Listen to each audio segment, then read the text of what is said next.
দেশ ছাড়েননি আমিনুল ইসলাম বুলবুল। সকল প্রকার গুঞ্জন উড়িয়ে দিয়ে বিসিবি কার্যালয়ে অফিস করেছেন তিনি।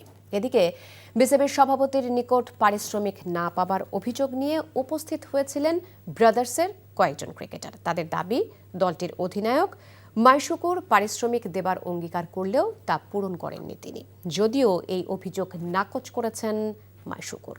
নিলয় মজুমদারের রিপোর্ট। গত 24 ঘন্টায় বেশ কয়েকটি গণমাধ্যম বিসিবি সভাপতির দেশ ছাড়ার খবর প্রকাশ করলেও সব গুঞ্জন উড়িয়ে দিয়ে সোমবার বিসিবি কার্যালয়ে অফিস করেছেন বুলবুল। তার কাছে পারিশ্রমিক না পাওয়ার অভিযোগ নিয়ে বিসিবিতে উপস্থিত হয়েছিলেন গত মৌসুমে ব্রাদার্সের হয়ে খেলা কয়েকজন ক্রিকেটার।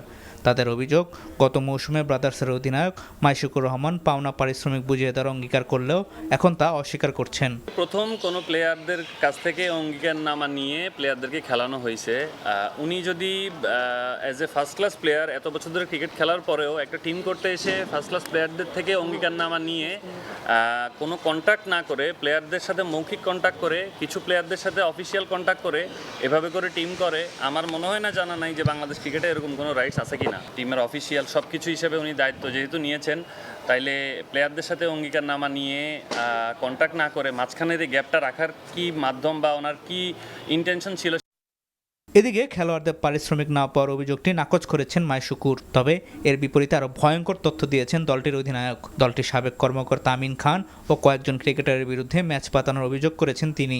আমিন খান আমার ড্রেসিং রুমে কোন অথরিটিতে ও ফাইনাল ম্যাচে ঢুকছে, মানে লাস্ট ম্যাচ যেটা আমার পার্টেক্সের সাথে ম্যাচ, এরা কিন্তু সবই জানে কে ঘটনাটা ঘটায়। টাকা দিয়েছি কিন্তু কাউকে 2 লাখ, কাউকে 3 লাখ, কাউকে 1 লাখ, কাউকে 65,000, কাউকে 70,000, মানে দিয়েছি, টাকা দিই নেই তা না।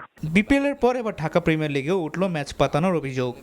Niloy Majumdar, NTV news, Dhaka.